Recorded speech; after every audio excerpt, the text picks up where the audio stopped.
Hello viewers, Assalamu alaikum. Welcome to Bright Medics. So today we are starting our next chapter from general surgery. That is chapter number 5, surgical infections. This is a very important chapter regarding surgery क्योंकि इसके अंदर हम basic पढ़ेंगे कि हमारे पास जो है जो that is the most common complication, post-op complication after the patient suffer after a surgery. ठीक है, और मोस्ट कॉमन है इन are hospital settings.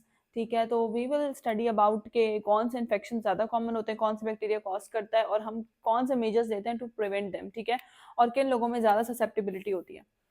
So we will start with Koch's postulates. ठीक है, ये हमारे पास बेले में पहले थोड़ी सी हिस्ट्री लिखी हुई है कि किस किस तरह से जो है एंटीबायोटिक्स की जो है वो डेवलपमेंट हुई. पहले लोग वाइन और विनेगर यूज करते थे to prevent, they use to irrigate their wounds using wine and vinegar. ठीक है, आहिस्ता आहिस्ता करके फिर लोगों ने अपनी टेक्निक्स जो है वो उसको मॉडिफाई किया. Then they started using sulphonamide, chemotherapy and different चीज़ें. ठीक है, बट जितना हमारे पास इंपॉर्टेंट है, जितनी चीज़ें इंपॉर्टेंट है वहीं से स्टार्ट करेंगे. तो हमारे पास पहली चीज़ है कॉश पॉस्चुलेट्स.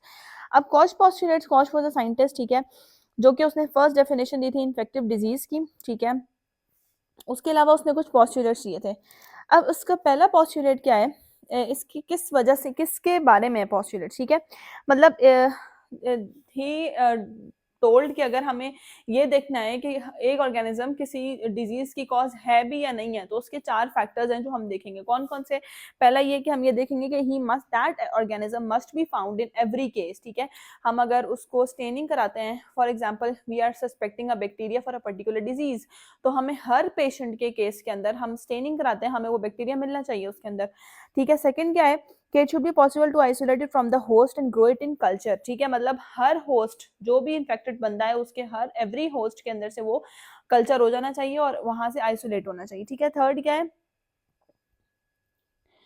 ठीक है, और अगर हम उसी ऑर्गेनिज्म को, उस इन्फेक्टेड होस्ट के कल्चर को किसी और के अंदर इनोक्यूलेट करें, एक हेल्दी पर्सन के अंदर, तो that organism should infect that healthy person too. ठीक है, वो जो हेल्दी ऑर्गेनिज्म है जिसके अंदर हमने उसको इनोक्यूलेट किया है, that should cause disease in that subject. And last है, it should be recovered from an experimentally infected host. ठीक है, वही बात आ गई कि हमने जब अगर एक एक्सपेरिमेंटली इन्फेक्टेड होस्ट है तो उसके अंदर से उसको रिकवर भी होना चाहिए. ठीक है, अब कुछ इंपॉर्टेंट चीजें हैं वो ये हैं कि कुछ हमारे पास होता है कि अपॉर्चुनिस्टिक इन्फेक्शंस होते हैं. ठीक है, सम इन्फेक्शंस हमारे पास कुछ there are certain things low virulence. ठीक है, ये कुछ कीवर्ड्स हैं जो कि मैं आपको बता देती हूँ. ठीक है, लो वायलेंस है, इम्यूनो कॉम्प्रोमाइज्ड है,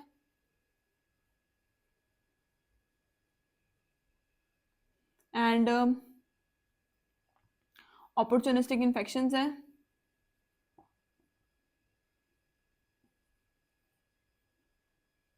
ठीक है, इनसे क्या मतलब है? अब कुछ हमारे पास होते हैं ऑर्गेनिजम्स ऑफ लो वायलेंस और कुछ होते हैं ऑर्गेनिजम्स ऑफ हाई वायलेंस. ठीक है, ऑर्गेनिजम्स ऑफ लो वायलेंस वो होते हैं जिनका जो अंदर जो टॉक्सिन होता है ना, दे हैव फ्लो टॉक्सिन. ठीक है, तो अगर ऐसे ऑर्गेनिजम्स जिनके अंदर मतलब उनके अंदर जो है वो किसी को इन्फेक्ट करने की कैपेबिलिटी कम है, ठीक है, तो ऑब्वियस सी बात है अगर एक ऑर्गेनिज्म ऑफ लो वायलेंस है, ठीक है, अगर वो किसी हेल्दी ऑर्गेनिज्म को, किसी हेल्दी ह्यूमन बीइंग के ऊपर अटैक कर भी देगा तो भी उसको वो डिजीज नहीं होगी. ही माइट बी कैरियर, हो भी सकता है, नहीं भी हो सकता. ठीक है, हो भी सकता है कि उस इंसान का इम्यून सिस्टम उसको पूरी तरह से रेडिकेट कर दे. ठीक है, अगर उसका इम्यून सिस्टम उसको पूरी तरह से रेडिकेट कर देगा तो उसको ना डिजीज होगी ना ही वो कैरियर होगा. लेकिन सेकंड कंडीशन ये आती है कि उस पर्सन का इम्यून सिस्टम उसको डिजीज तो नहीं होती, उसको सिम्टम्स तो नहीं आते, लेकिन फिर भी वो कहीं ना कहीं जाके हाइड हो जाता है. मतलब इम्यून सिस्टम उसको पूरी तरह से रेडिकेट भी नहीं कर पाता बट उसको सप्रेस कर देता है उसके सिम्टम्स को. That results in a carrier state. ठीक है, थर्ड जो उसके अंदर कंडीशन आती है वो ये होती है कि हमारे पास उसने उस होस्ट को इन्फेक्ट किया, उसको सिम्टम्स आना शुरू हो गए और वो पर्सन भी इन्फेक्टेड हो गया. ठीक है, that is a fully developed disease. ठीक है, फुल फ्लैश डिजीज डेवलप हो जाती है उसमें. ठीक है, तो ये हमारे पास जो है ना, ये ऑर्गेनिज्म की वायलेंस पे भी डिपेंड करता है. एक और चीज जिस पे ये डिपेंड करता है, ये डिपेंड करता है होस्ट की इम्यूनिटी के ऊपर. ठीक है, होस्ट की इम्यूनिटी के ऊपर बहुत डिपेंड करता है कि उसका अपना इम्यून स्टेटस कैसा है. ठीक है, बहुत सारी कंडीशंस में क्या होता है, जो क्रॉनिक डिजीजेस के पेशेंट्स होते हैं, for example anyone suffering from TB, anyone suffering from any type of carcinoma, anyone suffering from diabetes, hypertension. Hypertension तो इतनी नहीं है लेकिन but that is also a chronic disease. ठीक है, लेकिन जो बाकी जो क्रॉनिक डिजीजेस, मेटाबॉलिक डिजीजेस होती हैं, रीनल फेलियर होता है या CRF क्रॉनिक रीनल फेलियर होता है, या those patients who are on dialysis, तो उनके अंदर क्या होता है, कोई भी अगर क्रॉनिक डिजीज पेशेंट की बॉडी में चल रही होगी ना, तो वो क्या करेगी, वो होस्ट इम्यूनिटी को सप्रेस कर देती है, ठीक है, क्योंकि उसके अंदर ऐसे इन्फ्लेमेटरी पाथवेज चल रहे होते हैं, क्रॉनिक इन्फ्लेमेटरी पाथवेज चल रहे होते हैं जो कि बॉडी की इम्यूनिटी को लो कर देते हैं। और जब बॉडी की इम्यूनिटी लो होती है तो ये लो virus organisms they can even cause a disease in that susceptible host, ठीक है। दैट इज वाई जो हमारे पास बेडरिडन पेशेंट्स होते हैं या जो आपके पास क्रॉनिक डिजीजेस के पेशेंट्स होते हैं, डेबिलिटेटेड पेशेंट्स होते हैं, they are more prone to get a disease than a healthy individual, ठीक है। तो फर्स्ट हमारे पास ये था लो वायरलेंस है। सेकेंड हमारे पास होता है इम्यूनो कॉम्प्रोमाइज्ड। इम्यूनो कॉम्प्रोमाइज का मतलब वही बात है कि एक ऐसा पेशेंट जिसका इम्यून सिस्टम कॉम्प्रोमाइज्ड है, that is not working as it should, ठीक है। एक नॉर्मल इंडिविजुअल से जिसका इम्यून सिस्टम कम काम करे, that is simple immuno compromise. वही सारी कंडीशंस आ जाती हैं, कार्सिनोमा हो गया, कोई भी क्रॉनिक इलनेस हो गई, कोई भी मेटाबॉलिक डिजीज हो गई, ठीक है, सिरोसिस हो गया, लिवर फेलियर हो गया, रीनल फेलियर हो गया, और डायलिसिस हो गया, एनीथिंग, ठीक है। थर्ड हमारे पास है अपॉर्चुनिस्टिक इन्फेक्शंस। अपॉर्चुनिस्टिक का वर्ड जो है ना, this word is from a word, English word, that is opportunity. Opportunity का मतलब उर्दू में क्या होता है, मौका, ठीक है। तो अपॉर्चुनिस्टिक इन्फेक्शन का वर्ड निकला अपॉर्चुनिटी से। अपॉर्चुनिस्टिक इन्फेक्शंस वो होते हैं जो कि मौका देख के हमला करते हैं, ठीक है। अपॉर्चुनिस्टिक इन्फेक्शन, अपॉर्चुनिस्टिक ऑर्गेनिजम्स वो होते हैं जो कि इंसान के ऊपर मौका देख के हमला करते हैं। मींस एक ऐसा पेशेंट जो इम्यूनो कॉम्प्रोमाइज्ड है, ठीक है, जिसकी इम्यूनिटी उस तरह से काम नहीं कर रही, तो क्या होगा, उसमें कुछ ऑर्गेनिजम्स, ये आपको पता होना चाहिए कि हमारी बॉडी की गट फ्लोरा होती है, ठीक है।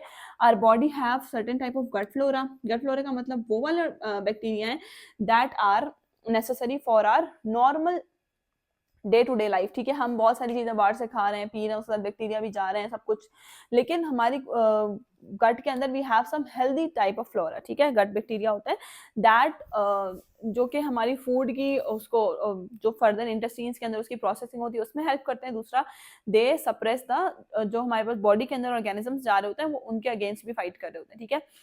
तो ये क्या करते हैं अपॉर्चुनिस्टिक इन्फेक्शंस, जब एक बॉडी की ये बेसिकली कमेंसल्स होते हैं ना, कमेंसलिज्म के थ्रू ये ह्यूमन बॉडी में रह रहे होते हैं।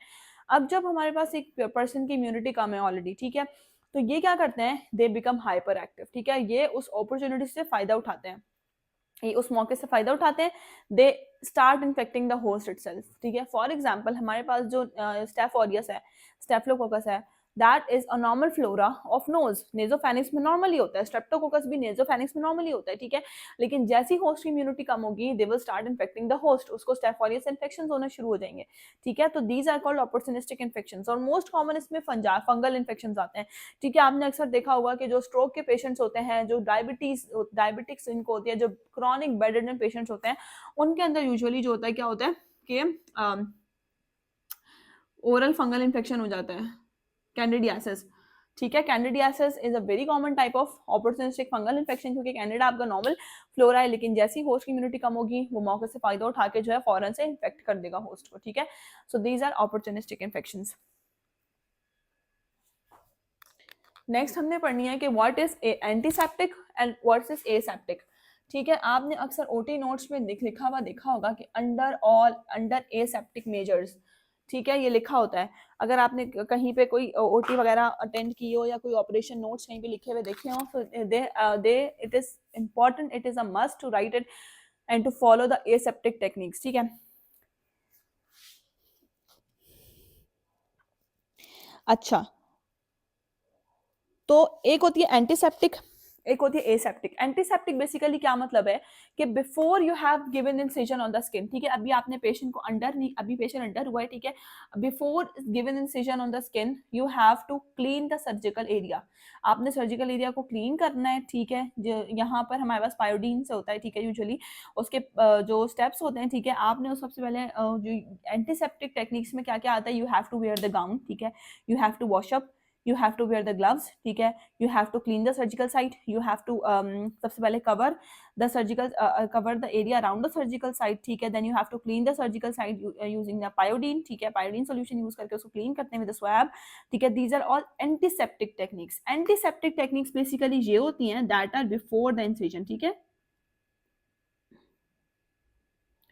जो आप काम कर रहे हैं बैक्टीरियल इन्फेक्शन को प्रिवेंट करने के लिए before the incision, these are all included in antiseptic techniques, और दूसरा वाला होता है एसेप्टिक. एसेप्टिक मीन्स कि ड्यूरिंग द ऑपरेशन आप जो जो मेजर्स कर रहे हैं to avoid the inoculating an infection. ठीक है.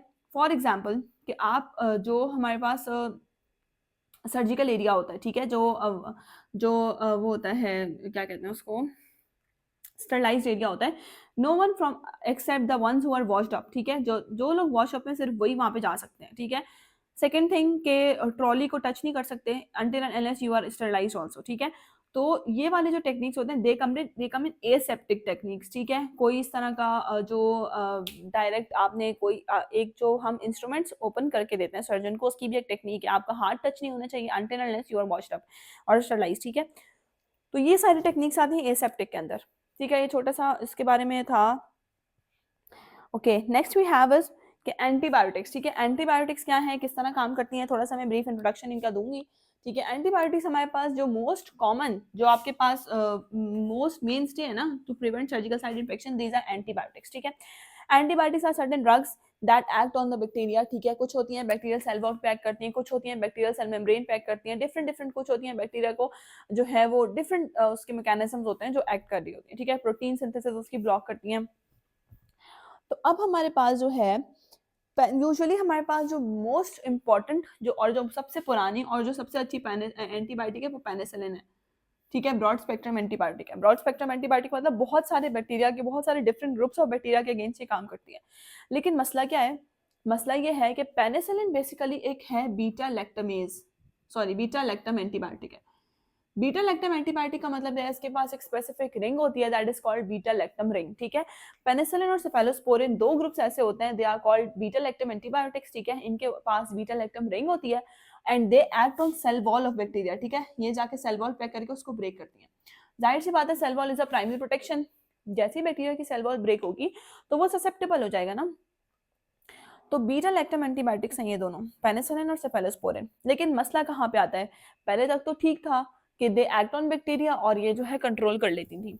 लेकिन उसके बाद क्या हुआ कि बैक्टीरिया जो है, बैक्टीरिया ने अपने आप को और ज्यादा रेवोल्यूशनाइज कर लिया. ठीक है. रेवोल्यूशनाइज कैसे किया कि उसने एक एंजाइम बनाया that is called beta lactamase. ठीक है. ये बीटा लैक्टमेज क्या करता है, ये जाके इस एंटीबायोटिक की बीटा रिंग को तोड़ देता है. जाहिर सी बात है जब एंटीबायोटिक की बीटा रिंग टूट गई, ठीक है, बीटा लैक्टम रिंग टूट गई, तो उसकी जो एफिशिएंसी है वो उस तरह की तो नहीं रहेगी. ठीक है. तो इसकी वजह से, इस बीटा लैक्टमेज एंजाइम की वजह से, जो कि डिफरेंट स्ट्रेन्स ऑफ बैक्टीरिया ने प्रोड्यूस करना शुरू कर दिया, पेनिसिलिन की और सेफेलोस्पोरिन की ससेप्टेबिलिटी कम हो गई. ठीक है. तो हमारे पास अब और भी है. ठीक है. और उसके अलावा जो है, जो डिफरेंट टाइप ऑफ बैक्टीरिया होते हैं, फॉर एग्जांपल ग्राम नेगेटिव जो होते हैं वो यूजुअली यूटीआई कराते हैं. ठीक है. और उसके बाद बैक्टीरिया ने सिर्फ बीटा लैक्टमेज नहीं बनाया, बैक्टीरिया ने बनाया extended beta lactamase. Extended beta lactamase उन्होंने बना लिया. ठीक है. जिसकी वजह से क्या होता है कि हमारे पास हमारी जो एंटीबायोटिक की एफिशिएंसी कम हो गई. ठीक है. और उसने जो है वो उस तरह से एफिशिएंटली काम नहीं करती. ठीक है.